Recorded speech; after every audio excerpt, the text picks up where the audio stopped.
This is Paul Pearson, host of Star Time. And when I'm not being reprimanded by traffic cops, I'm listening to Rainier Avenue Radio World.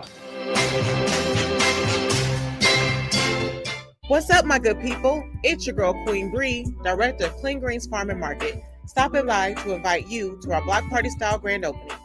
Come join us June 25th, 11 a.m. to 3 p.m. at 116 21st Avenue. There will be free food, live demonstrations, samples of our fresh organic produce, games, and more. For more information and to stay updated on Clean Greens, follow us on Instagram at Clean Greens Farm Market. And I'll see you at the block party June 25th. Rainier Avenue Radio presents All Music, All Day Saturday. Music, All Day Saturday. This is Edwin Bailey, Bulldog. Jazz from the Cabinets. That's right. It's time once again for Jazz from the Cabinets with Big Poppy. Star Time. Thanks for tuning in. My name is Paul Pearson. This is Star Time. Saturdays, all music, all day. Reggae Hour. K-Fox Night. Looking for the perfect beat? Yeah, it's the beat of the box. Fresh Juice with D-Money in there. Myself, D-Money. Nice Eyes Patrol. Taylor Hart. This is Spencia, the Northwest Rap Gang. DJ Medina. Chad Cheddar. Northwest Rap Game. Sergio Lacour's Love Line. It's Sergio's Love Lines with Sergio LaCour. Go to the phone line. Tell her who we Sea Monster Radio. Mo Jams. It's your jam. We're live. Welcome to Mojo Mondays. This is KZ of KZ Music Media. Caller Goddess for Mojo Mondays. Just my opinion. God is inspiration. All day and all night. Saturdays on Rainier Avenue Radio. Festival Sunjata. The Black Arts Fest is back. Produced in partnership with Sunjata African American Cultural Association for 2022. This year's Festival Sunjata will take place in person on June 17th from 6 to 9 p.m., June 18th, 12 to 9 p.m., and Sunday, June 18th and Father's Day, 12 to 7 p.m. Got a couple stages for you. One inside at the Armory Food and Event Hall, the other at the Mural Amphitheater. This event is free and open to the public. Guest artists include the Barcades, Rick James' original Stone City Band, Kalimba, and just a whole lot more. A marketplace with over 80 different vendors. Also the Tuskegee Airmen, Buffalo Soldiers, and the Unspoken Truths Museum. Festival Sunjata 2022, June 17th, 18th, and 19th. Free and open to the public. Don't miss it. We're back. Rainier Avenue Radio, your community radio station will provide you with more information. Rainier Avenue Radio. You're listening to Heartbeat Radio. I'm your host, Cindi Bright. Heartbeat Radio is a conversation aimed to take the pulse of corporate America. Opportunities for people of color, we're getting lost in the shuffle of change. I'm that provocateur of change. The hearts of corporate America are addressed. Access and opportunities will be accelerated for all people. Through Heartbeat Radio, you will gain a deeper understanding of what is necessary for change. Good evening, everybody. Welcome to Heartbeat Radio and Podcast. I am your host, Cindi Bright, here this evening with my co-host, Joy Stanford. As we're all watching what's going on across our country right now, as we've all seen videos of what is being replayed in our faces about the fight for democracy right now, we absolutely cannot let up off the throttle right now with here in Washington State with whom we elect into office and or re-elect into office. Every single one of the races that Heartbeat is focusing on or bringing forward to you, candidates, are races we need to pay attention to. They are races that we need to show up in unprecedented numbers to help get people elected and reelected. That's where we're going to start the show tonight. Let's bring in Joy Stanford with me, my co-host here every week to talk about. Good evening, Joy. Hey, super excited about this show. Yeah, we have two great guests on with us tonight. We decided to focus on the 44th district tonight. Let me just do a 60-second, I'll just call it an education moment for people who just need reminding or why we bring on the candidates or the how it's structured. Let's talk about that. So every legislative district, we have on the 44th, two of our candidates. In every legislative district, the 44th is Snohomish County. Every district has 2 representatives. So there's a position 1 and a position 2, and then they have a senator. So we have brought on tonight the 2 candidates who currently occupy position 1 and position 2 and are running for re-election. And so we get an opportunity to hear from both of them. We're excited because our first half of the show, we have Representative Donaghy on with us this evening, who was, if I remember, was appointed into her position in the last cycle, meaning this is technically her first full campaign that she's running to stay in the seat. So let's welcome Representative Donaghy on with us this evening. There she is.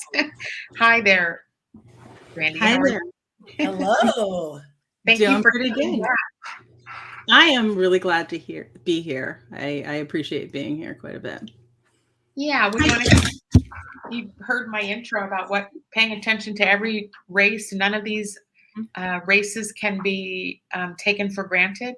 And so do you want to just start off? You got appointed into your position this last cycle. You want to start off talking about tell us the evolution. Yeah. What has that been like for you? It's been really kind of interesting. Last year I ran for county council in my county, and I didn't win that race. Had I won, I'd have been the first Black woman elected to a county council in Snohomish County, and possibly the entire state, which would have been pretty amazing. But I didn't win that election. However, 6 weeks later, I was sworn into the House of Representatives after our state senator was appointed to the Secretary of State, and the current or the person who was occupying this seat previously, John Lovick, moved to Senate. So I didn't get to make history by being the first Black woman on a county council, but I did get to be part of another piece of making history, because we're actually the first full Black delegation, state delegation from Snohomish County, and I believe second in Washington State, the first one being somewhere around 50 years ago out of Beacon Hill. So it's still kind of a big deal. And it has been absolutely amazing. I was sworn in within less than a month before the session started. So I had to do this crash orientation course with just me, but it was amazing. Everybody was incredibly helpful. And I'll tell you, it was kind of like coming home. I found that this was something that fed my need to serve my community, and was both intellectually exciting and just kind of amazing to be on the other side of the table, because I'd come to it from the activist side. So it was unbelievable to be able to sit in a room with legislators, well, figuratively because of COVID, but as an activist, you're trying to get things changed, you're trying to get things passed, and it can take a really long time and things passed that has an issue.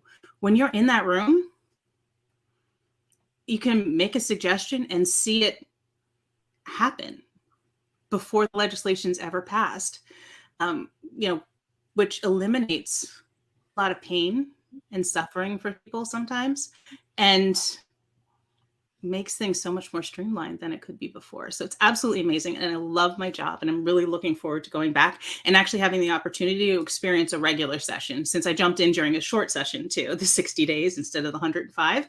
So when I say crash course, I mean crash course. Short sessions are really hard on our legislators.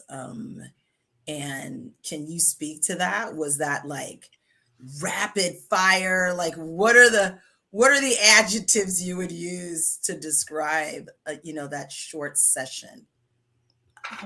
Barely controlled chaos is probably the best way to describe it, because you never quite know when you're going to be done. You never quite know what's going to happen. We had one day where we were still sitting on the floor at 6:30 in the morning after 9 hours on one bill, which apparently was also like a record. But it's really just kind of, it's unbelievable how fast things can go by, but it's really cool. Really cool. Well, Brandy, what are some of the the issues that are closest to your heart on why you are re-running for that seat? So one of the things that has always been important to me is building resiliency in our communities. And that means both from a disaster standpoint, after there's a disaster, and of course we've had the pandemic, making sure that we can minimize the impact on people and also create a situation in which they're more self-sufficient in the first place, so that if they're knocked down, they can get back up, or more times than often they'll bend instead of breaking when faced with adversity. And a lot of our communities really don't have that right now. And so that's one of the things that I've really been wanting to build for a long time, both on that side of it, but also because when you've got happy, safe, stable communities, when you're not worried about where your next rent check's going to come from, when you're not worried about whether or not you're going to be able to get in enough hours to pay all of the bills, everybody wins. And so if we can make sure that as we are trying to move forward as a state, we're not leaving people behind, particularly those people who have been left behind time after time again, we can really do something amazing.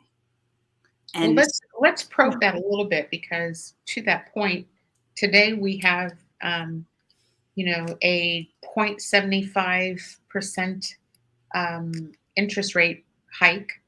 And so, what does that signal to the state of Washington? What conversations, I know that was just today, but I'm assuming that there have been a lot of conversations about what this all is going to mean. And so what have you heard? What do you believe this signals to our communities, to the 44th LD, about resiliency? We now have it harder to borrow money. Mm-hmm. What do you think about that whole issue and what it means for us? I understand why they've done it, to try to stabilize the rising inflation, but it also puts people in a really tough spot. Historically underrepresented communities have already struggled to be able to borrow, and have, for business and personal reasons. And this is only going to make things more difficult. Now, we did work to pass legislation that would help like small businesses and such, especially those run by people of color, to be able to do more going forward. So hopefully this will offset some of that increase, but I think it's going to make things tough for people. And we're going to have to find ways that we can still support Washingtonians and make sure they have what they need to thrive. Well, doesn't it, there's another lens to that, which is that it is the shifting of the seller's market to now the buyer's market. So the prices have been able to be driven up because of the demand, the supply and demand issue. But now that we're watching housing prices be slashed, asking prices get slashed, and we're watching them stay on the market for longer, that does imply that it is now shifting. And so this could actually be an opportunity for BIPOC community because we have money that is not reinvested into our communities. That's coming in the month of July, as I understand it. That would be one of the questions I would have for you. So it could signal some progress for BIPOC communities if we have the right strategies in place as the state of Washington to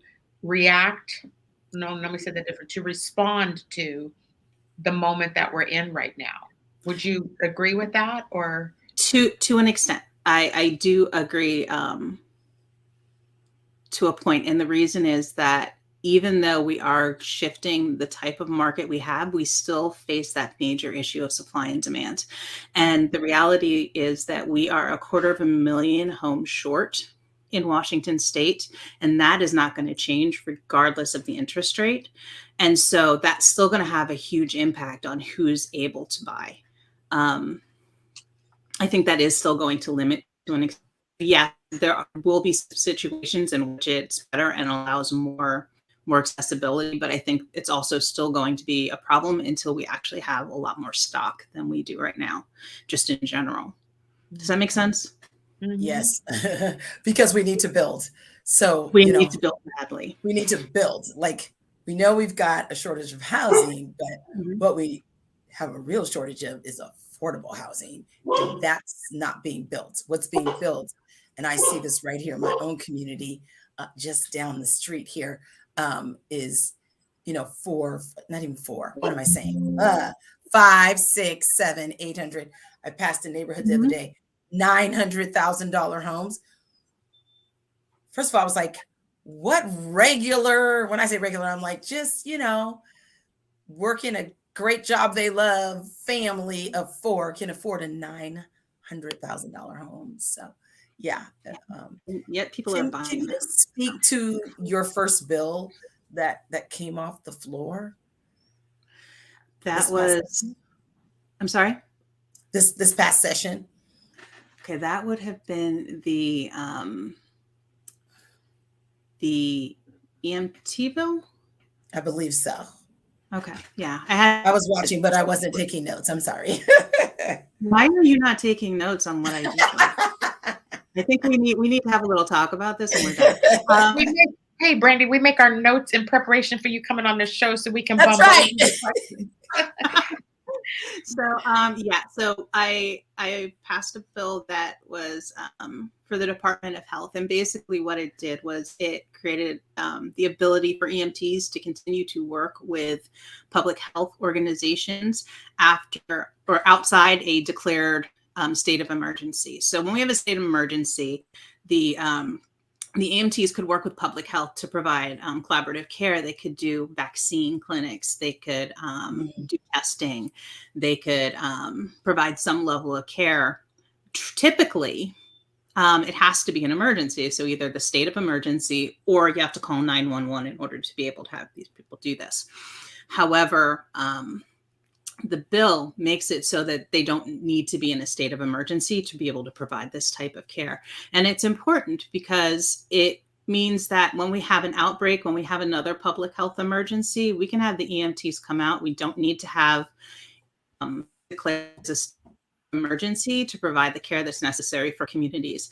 And it means that communities that otherwise may not have access to the type of care that they need or have long waits, like if you don't have a regular medical doctor or something along those lines, you'll still be able to access that care in a timely fashion to be able to get what you need so that you can be healthy. And so it should help a lot of communities that don't otherwise have access to healthcare. And with that, that would help provide transitional kind of licensing for EMTs who come here from another state that has comparable training, so that we don't have people who are here and they are waiting and we have some we need to be able to do, but they can't do the work. So this is like kind of a bridge between getting their certification set in Washington and being certified elsewhere. So again, it's an access thing. Nice.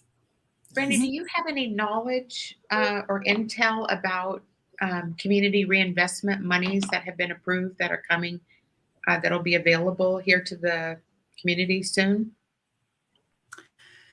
I have heard bits and pieces, but I've gotten it from a number of different places, so I can't be sure what's actually accurate. Okay. So I don't want to say, hey, all of this is going to happen and then have it not happen because the source wasn't good. Okay. What about, I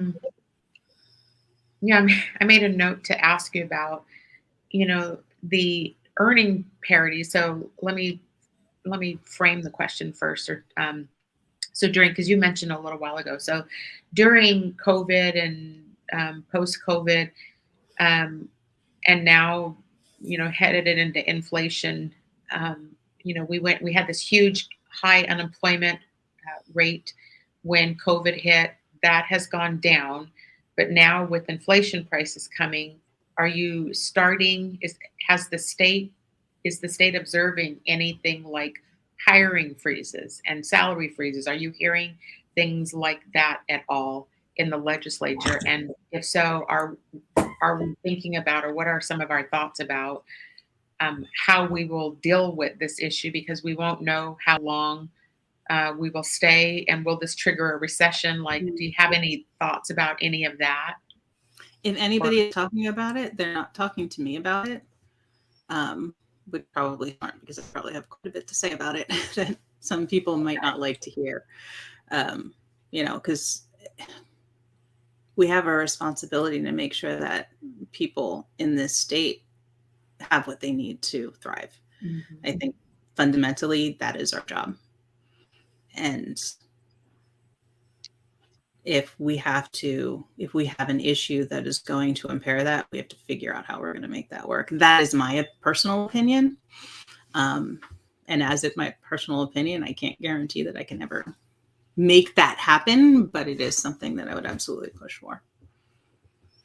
And what are you heading back in once elected? What's the top 2 things that as you head back into a longer session, now you're elected, what's your top 2 things that you think you want to bring to fruition? Well, I always go back to resiliency, right? Because that kind of encompasses everything. We need housing, and we need to be building housing for all levels, particularly affordable housing and supportive housing. That needs to happen. We need to really, really examine what we're doing with funding towards our homeless neighbors, to make sure that we're doing what they need in order to help them move forward, and not just throwing money at it like a Band-Aid, trying to make them go away so we can't see them. Does that make sense? Yep. We need to be doing something to actually address not only those who are already struggling, but those who are on that edge, who are getting close to that place too, because we're not going to be able to move forward unless we're both preventing it from happening more and also helping those people who are in those spaces. So that's one. Another is, I think it's really important that we're working on looking at our workforce and looking how people are existing within the workforce. Are they earning wages that they can live off of? Is there a good balance, like of the people who had to leave the job market? Are that those people who are back in the job market? Because we know a lot of women had to leave the job market when they were looked at to be primary caregivers. Mm-hmm. Have they all been able to return? And has the need for childcare stepped up in a way that is accessible to everybody who needs it? Things like that, the job infrastructure, and making sure that we are providing equitable. I apologize for my dog. We've had I want to come in. Equitable ways to make sure that everybody's getting what they need, essentially. My producer says the dog is upset about the housing market also. Yeah, I think he is. He wants his own house. Brandy, can I go back to? Yes. Can I go back to? I'm not trying to put you on the spot or anything, but I don't expect you to answer something you don't have information on. But when I was asking about the money, the reinvestment money into the community, I'm just curious: do you, as a legislator, as a representative, have access to the Washington State budget, and are you part of any of the budget discussions that go on that would help you to understand? And I guess I'm just putting myself in the position of your constituent who hearing all these things on the news today about all that's happening. And so these would be the kind of questions I think that they would be forefront and center right now, is like, what are we going to do as a state to manage and navigate what we're facing right now, and what kind of money, what line items are in our budget at the Washington State level that we're able to help address some of these issues. So first, interest of full disclosure, as a new representative, I was pretty heavily focused on the committees that I'm part of, and that was transportation, housing and human services, and community and economic development. So yeah, we do have some input into the budget in that we submit our provisos and make our requests. But I'm not part of the conversation of what survives, if that makes sense. Yes. Okay. And so I do know that there are areas in which certain types of funding are going to various communities. But I also understand that I have been told from a few sources of recipients that there are also additional funds that could be in play, and I don't know what that means. Like, yeah, there is a line item of $400 million. So there's a line item that money is coming back into the communities. And so if you don't have knowledge of it, certainly some of your colleagues and people who are watching this show, we want them to hear us asking these questions, because these are the type of things that our community needs information and intel on. And our communities will want to know how to access that money, and what do we do? How are we going to deal with some of the inequities that are being managed across the state, and I'm sure in your district as well. So and I do know that within the budget there were definitely pieces put into place to make sure that it was balancing out some of those inequities that could come up by focusing some of those funds on specific types of communities, to make sure that, you know, everything wouldn't be going to just the people who always get. Yeah, who usually get it. Yeah. Usually get the money. Yeah. I'll Yes, say that is a piece of it. And actually, this may be an area in which my seatmate knows a lot more than I do. Yeah. Okay. We will ask her too on the second half of the show when we bring her on. And we just have a couple more minutes before, because these interviews go so quick when we talk to people, but we do want to hear, I think we brought up, we'll show your website so people know where to donate for your campaign. What are some of the final thoughts you want to leave with our audience before we go to commercial break and bring on? That looks like her. That is my official website. Yeah. Okay. So that's not the one we want. Can you tell us? Yeah, my website is www.electbrandydonaghy.org. Okay. Let's see. We have a producer listening to this, so we'll get that up for you. What are some of your final thoughts that you want to share with the audience? I think we are facing a difficult time. Traditionally, you know, this year is one of those where we start to see a swing in a direction that we don't like, but we know how much is at stake. We know that we are not safe from fiction of Roe versus Wade being struck down. We are not safe from the implications of finding that we have a loss of a Democratic majority at the federal level, and we are not safe if we are not able to maintain our majority here in Washington State. And the reality is that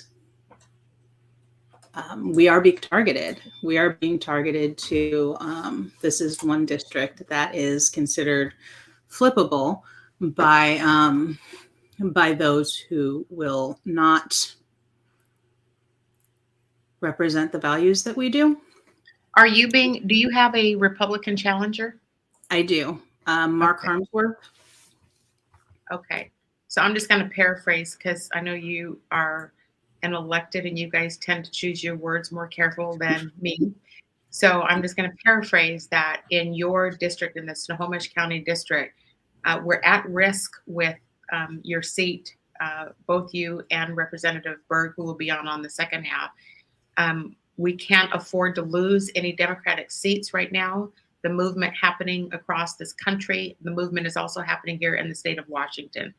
And so, Brandy, that's why we wanted to bring you on and make sure you got a chance to address and talk to your constituents. And so we are rooting for you, and we have pushed the show into the LD 44 this evening so that your people see you, hear you, and will get out the vote for you. So thank you for coming on.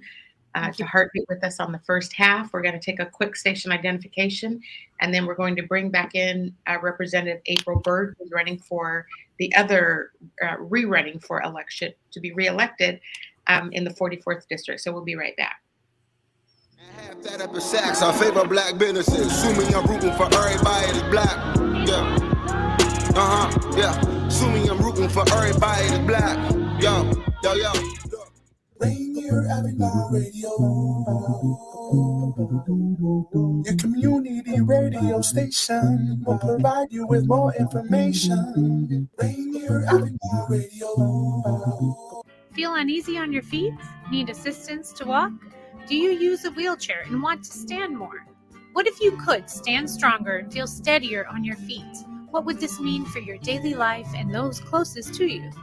Join our dance-based walking program to improve balance, coordination, strength, and stamina.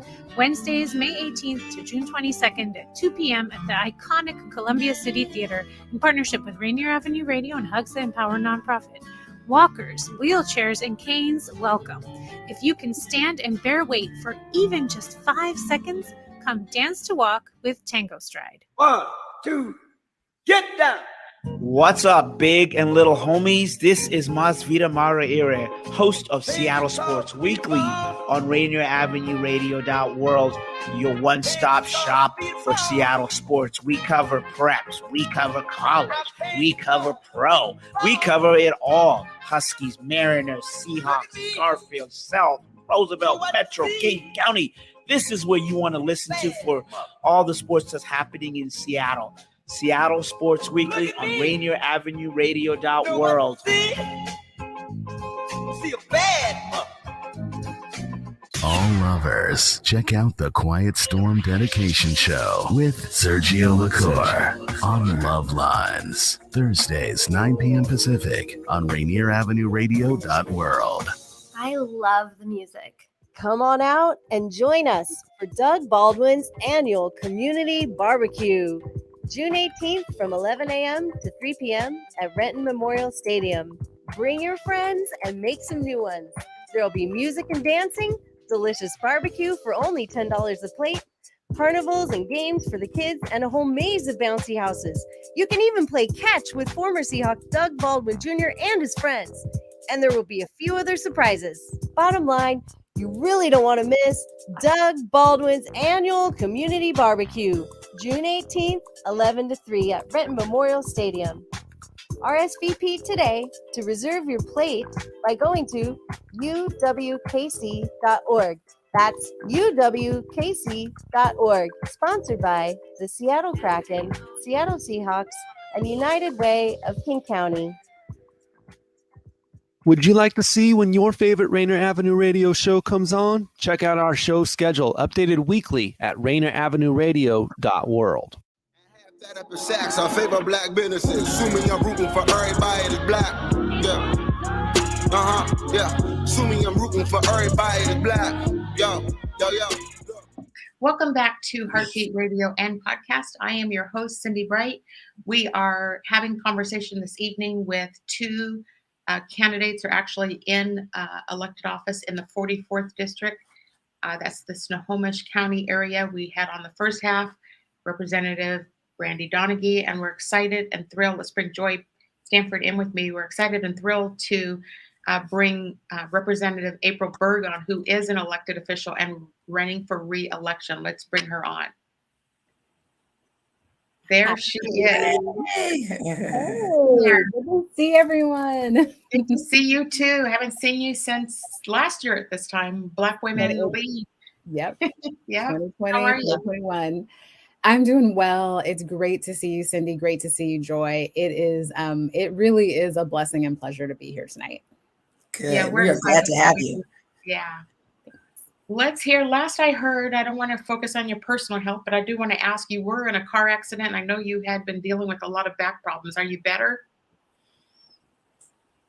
I am, and thank you for that question, Cindi. I was hit head on primary night in 2020, in that August, it was rather ironic. It was somebody with substance use disorder who nodded in the middle of the day and hit us head on. I broke my back in 4 places and broke a couple of ribs, and it was a long, long recovery. I will say though, I am back at it.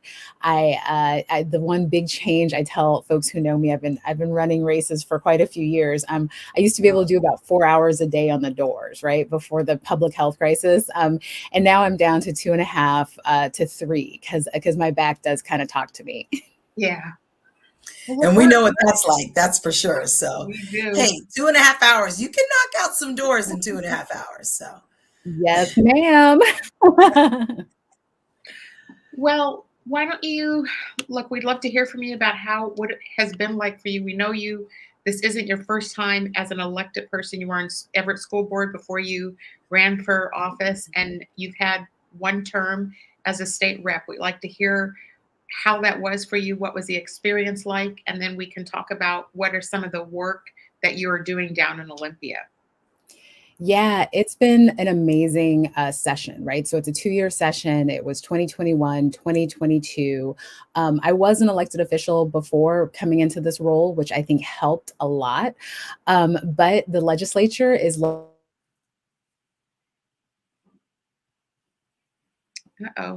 quickly. Did I lag a little bit? Yes. Yeah. I did. Okay. Sorry about that. I am wondering if that's going to be my system. I'm hoping not. I'm hardwired. So let's fingers and toes are crossed. So that said, I was able to accomplish a lot in this first session. I was able to pass 8 bills, which is somewhat of a record for a freshman. And they were meaningful, meaty bills, right? So they were things like menstrual equity and getting kids meals in schools that needed it, who couldn't afford it. So I was excited about that, but also job creation. So it was an exciting 2 years. It was weird to do the first one virtual, but the second one I was able to come down. Good. And, one of the questions, I don't know if you got to hear some of the questions we were asking Representative Donaghy, but I'm going to ask you the same questions. Today in the news, we see that the feds raised the interest rates by 0.75%. And we wonder, what does that signal to the state of Washington? What does it signal for us as a state? What conversations are being had at the state level about the implications to this for us as constituents? What can you tell us about that? Yeah, so I will say it was, I think the best quote I heard today about that 75 basis points increase was that it was not unexpected, but it was still a surprise. And so that kind of sums it up. So we knew that our economy is really heading towards record inflation. And one of the tools that the Fed has to combat inflation is raising interest rates, which is good for savers and bad for borrowers. So at the state level, the things that we can control are really tax policy. And so at our overall tax structure, that's what we're talking about at the state level. And frankly, we've been having these conversations for years. Mm-hmm. So we've got our joint tax structure work group, which is literally looking at the structure of how and who and why people pay taxes in our state. So we have done a couple of things to move the needle to help working families. One is our working families tax credit that was fully funded in my first session, which is 2021. And the other thing that we have talked about is small business relief. And so this last session, we were able to fund a B&O tax relief measure, which basically means that if you gross under $125,000 as a small business, you do not have to pay B&O. So those things happen. Of inflation that we see right now, the $5.19 gas prices that I'm paying at Costco for my car as well as my kids' cars. That's good. Well, and that's why I said Costco, right? Like, I mean, that's my Costco is not $5.19, sister. It's up north. I guess, knock on wood, is that right to say about gas $5.19? Knock on wood. But so we were able to do things structurally to help with that. What I will say is the conversation conversation is going to continue in 2023.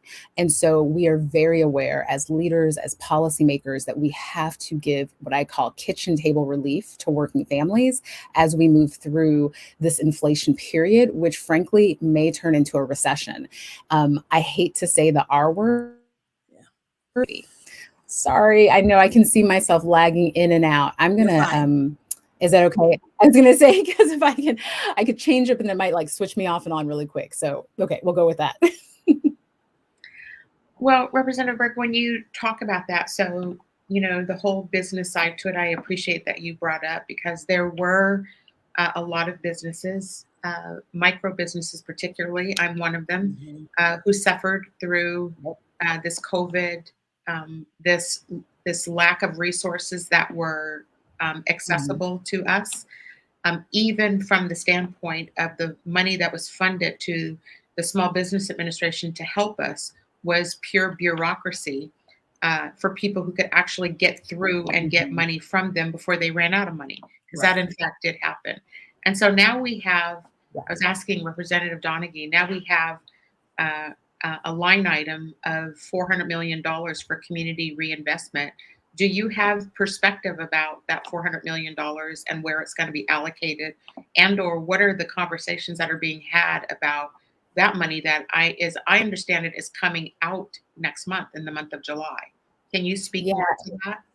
Absolutely. And thank you for asking that question. And so we did see the Department of Commerce get a very large influx of money to get out to community. And so that's the $400 million you're talking about. And we've got capacity issues. And so even before that allocation was made, I would talk with small businesses. I would talk with small nonprofits. And they said, look, we know we qualify for the grants. We know we need the help. We don't have the capacity for the paperwork. And so and so for me, my focus as a policymaker was not just allocating those funds to commerce to say, yep, we got to get this money into community, but what does it look like to get that money into community? How do we build capacity within our small nonprofits, our marginalized communities, our communities of color, and frankly, our small businesses, so that they can apply for these funds and allocate them where they're needed. So for me, the focus is really capacity building within organizations. And I say that because this is not the first crisis that we've been through as a state, and it won't be the last. And if we can help our small businesses, our entrepreneurs, our nonprofits build capacity and be able to access the funding that is there, both at the federal and state level, that will go a long way. So that money is there, but again, know when they need help to build capacity to access those funds. I know the paperwork is daunting. I know the process is long. We're trying to do our due diligence, but I think that the biggest issue is going to be kind of, imagine a funnel with a bottleneck. And so that bottleneck is going to be really real, trying to get that money into community. Let me give a couple of thoughts about that, Joy, really quick. I'm sorry to interrupt. So those funds that $400 million is supposed to touch, it's supposed to be business grants. It's supposed to help with down payment assistance for first-time home buyers. It's supposed to touch childcare and education and that sort of thing. And if I could, give a plug, I know this isn't necessarily an Representative April Berg issue, but she can contribute to it. The process, the bureaucrats that make the criteria for how to access money is beyond ridiculous. And so there are some simple things I think they should consider doing when they are looking at that money. And so, for example, what they used in second round of PPP money is they used their Schedule C's, line item 13, that's your line item of profitability. And so small micro businesses, particularly BIPOC owned businesses who struggle more, we don't have the volume that non-BIPOC businesses have necessarily. So when you look at your profitability line and you're getting multipliers on that, it's going to the same people all over again. And so there could be some metrics if you think about like time in business and giving flat rate amount to people for the amount of time that they've been in business. Just simplify it a lot so that people have access, because it's been 2 years that businesses have been struggling, and there isn't a day that goes by that I don't see another business shut down with their saying that they couldn't make it. And so we got to hashtag be better as a state on and become more rapid around releasing funds to people. I'm hopeful we don't have to go through another legislative session.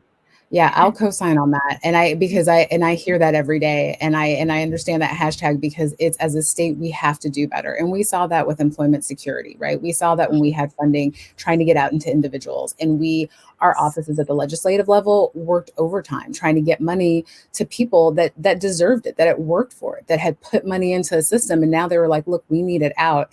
And what you're describing, Cindi, is exactly what we need for small businesses, to say, we will help you where you're at to get and access the funds you need in a timely fashion. And if it's as simple as looking at a different way to establish profitability or establish margins, then that's the direction we. And it's my understanding, is there like an RFP that's coming out next week that to be able to solicit help to be able to manage this capacity you're describing? So I don't know if it's coming out next week. I don't know the exact timing, but there is an RFP coming out that deals with capacity building for small nonprofits. Yes. Oh, it's for nonprofits. Well, I think it might. So I do want to clarify, my brain says nonprofits, but I do know there is a capacity building grant. So I don't want to get it wrong because someone will come online and say, no, it's for this and that. But I know when I talk to my small nonprofits, it's that capacity building grant that they're looking at, and it could extend to others as well. Okay. Joy, I cut you off earlier. No, you're fine. I compare those grant applications to candidate questionnaires. There is no reason on God's earth that it needs to be 12 pages. It needs to be yes and no answers. It needs to be make copies of this form, this form, and this form, so that information can be garnered by Commerce to say, yes, this person, needs this money. So, and I know, just at the nonprofit that I'm at, they were just kind of hanging on until they hired their folks. I think they were down 3 people on a team of 6, and 3 people being left cannot do all that needs to be done. And so thank you for working on that. And I know that's something that I kind of thought about when I went into my nonprofit role, is we got to change this questionnaire. Nobody has 2 hours to spend on this, so thank you for doing that work. Exactly. What is, and I also have to say, it's like a graduate. Cindi has made sure I know, because as a small business herself, she's like, you don't even want to see the paperwork I have to get. So, yes. I asked and Joy, not just the paperwork, but here, I'm going to give you a live example of this process. Right? The live example is you get an email from them. I'm just going to say the Small Business Administration, who says, oh, we need you to send us a copy of your driver's license.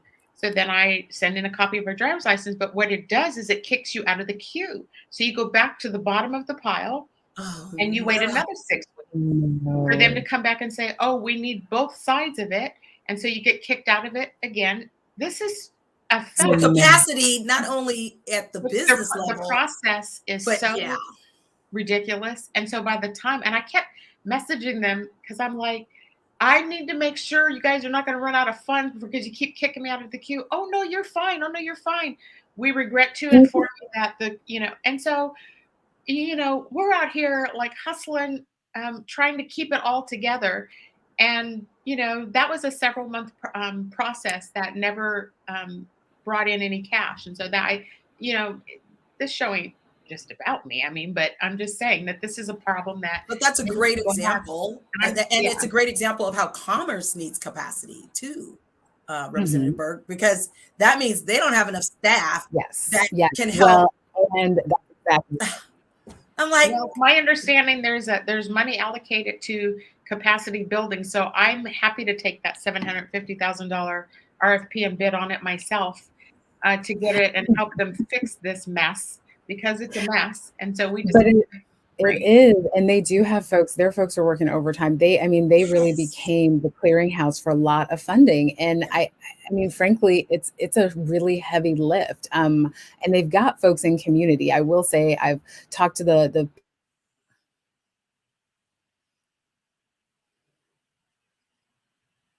build that capacity and have people boots on the ground in community. That's important. But to your point, it is not quick enough, and it's not enough for the amount of money they're dealing with trying to get it out quickly. Yeah. Yes. Mhm. What was your most I don't want to say the best bill, but what was your bill that you felt the most connected to and the most proud of this last short session? And if you want to talk about how you've survived that. Oh, yeah. Yes. So short session, 60-day session. Our state runs on a $500 billion budget that we were dealing with in a 60-day session. Just let that kind of sink in. Yeah, that's ridiculous. It's a lot. So this last session, I had a couple of bills that I was really proud of. One in particular was a really heavy lift that you get that you're most proud of. And so for me, it was one that created jobs, and it was jobs in a way that maybe people don't think about. And I'm just going to say it's a term that people might not be familiar with, but data centers, right? So right now, my lagging connection and the connection we're on right now is because of a data center somewhere that's crunching and processing all this stuff. And because of the public health crisis, because of COVID, of course, we're now relying on this to talk with one another, to share our stories and share our lives. So data centers are something that they're boring, they're dry, they can be put just about anywhere. But our state has a unique ability around this technology because of our hydroelectric. And so we have a little bit more sustainability around data centers. But they do come with tax exemptions, which is kind of that thing that we do for a lot of businesses. And we have to kind of say, look, there's some tax breaks that come with it. State, we struggled with tax exemptions, right? Because these are some big businesses who are asking for tax breaks. And we're like, wait a minute, you guys make a ton of money. So that said, balancing big business and jobs, that's kind of the deal. That's our job as policymakers. So I took a bill that had been kicking around. Nobody really liked it. Nobody wanted to give the tax breaks, but our rural communities especially needed the jobs. So last interim, I went down to some rural communities to talk with economic development directors about jobs in their community and what they needed. And they said these jobs aren't perfect, but if they're living wage, if they provide health insurance, and if they don't overly impact our environment, then this would be something that would be good for the community. And so what happened was I created a bill, and Joy and Cindi, you guys know, you understand legislative politics. A lot of times legislators don't really write their own bills that much. Well, this one I kind of had to Frankenstein it together. And I hate that we're missing what she's saying. Oh, sorry. I wish my internet connection was more stable. I'm so sorry. But all that to say, it was a heavy lift. So I was able to get our climate champions on board, our labor champions, as well as our business and technology community together to get a bill passed on sine die, no less, last day of session, and get it over the finish line. So, and it was signed into law. And so that was probably my biggest bill that I'm proud of it. It's hard work. One other thing in that bill was these words, IS, industrial symbiosis, which is a great thing. It's one industry's waste is another industry's resource. So that was kind of compiled in there as well. But it was a good bill, and it brought jobs to communities that literally said, in some of these communities, you either have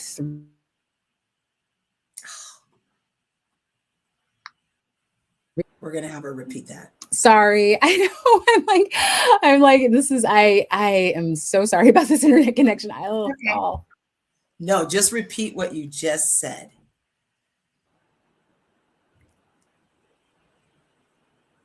Can she hear us? Sorry. Yeah, I did. So I was just saying that last part of it was communities that had asked for a bill like this because they either had 3 jobs or 3 houses in these communities. And so we wanted to provide jobs, real jobs, living wage jobs. So that's what'll be coming. And that was signed into law. Nice. April, do you have a challenger for your seat? I do have a challenger. Yeah, I do. And we're a swing district. So it's someone who wants to do things a little differently, and hopefully voters choose me.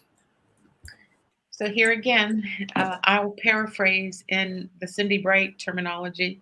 as opposed to the elected officials, you probably have another Republican challenger against you. And so it's important that our community understand that many of the elected officials, the Democrat elected officials, are being challenged in a much more aggressive manner this year, these midterms. And so it's important that that's why we're bringing you all guys on again, so that we are able, gets pushed into your district so that we need to get out the vote. And so what's been struggling is the voter turnout in many of the districts. I don't know if that's been the case in the 44th. I know in some of the other Pierce County was we very need low. to get out the vote. We need people to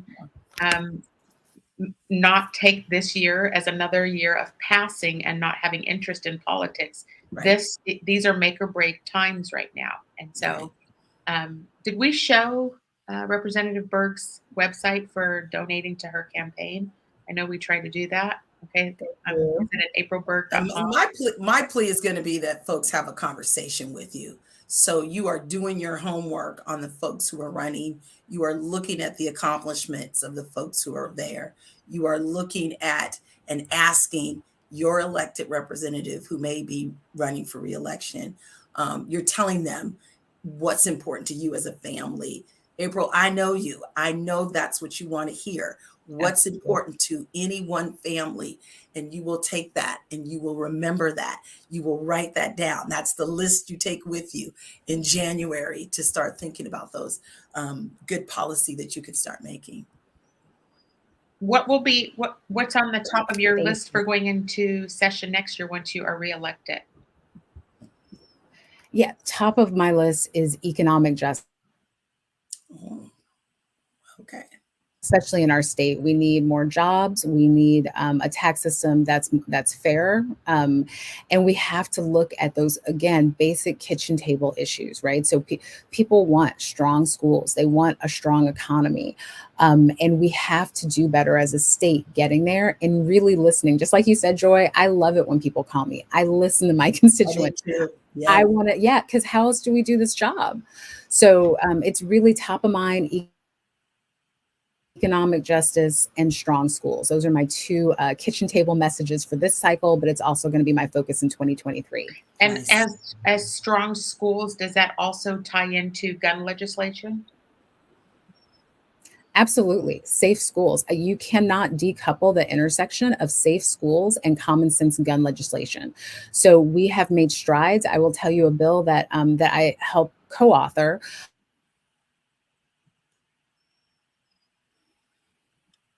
School board meetings, and on also meeting places where ballots are counted. So that was really important to me, as well as passing the limit on high capacity magazines. So we need to continue to pass common sense gun legislation to keep our kids safe. I think you said banning guns at school board meetings and election facilities. Yes. Perfect. We missed that. Yes, places of democracy. Yes. I don't even understand why somebody thinks they need to bring a gun to a school board meeting. Exactly. Except for intimidation. And that's really, it's terror and intimidation. And frankly, we need to start calling it what it is. Yes. And there's no place for terror or intimidation truly anywhere in our society, but especially where we have folks trying to participate and elevate democracy. So very, very important. Right. Well, thank you. I love it. Oh.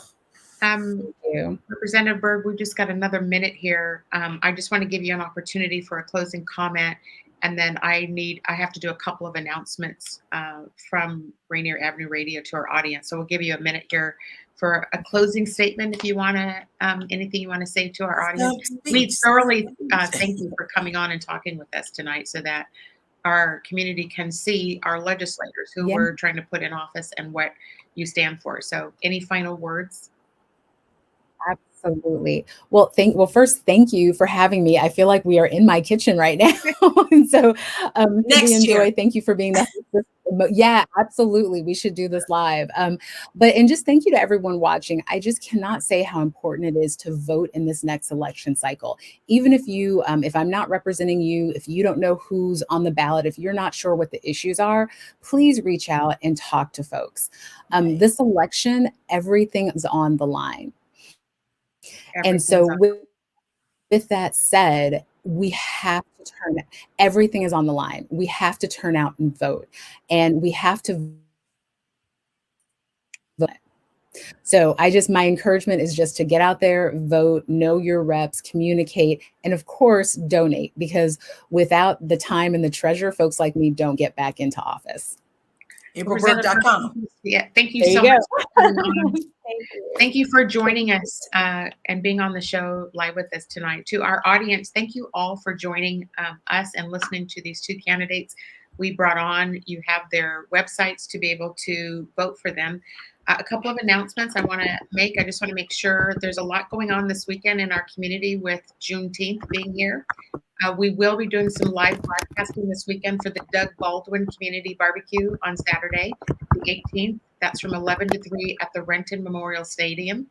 We also have Atlantic Street Center Juneteenth and Health Fair. That's Sunday, 11 to 3. And then we have Make Music Day Tuesday, the 21st, noon till 9. So a lot going on this coming weekend. I know I will be out at some of these community events. I hope to see all of you next week. We have Representative Deborah Entenman coming on with us. So we'll look forward to seeing you all next week. Thank you for joining us this evening. I favor black businesses. Assuming I'm rooting for everybody that's black. Yeah. Yeah. Assuming I'm rooting for everybody that's black. Yo.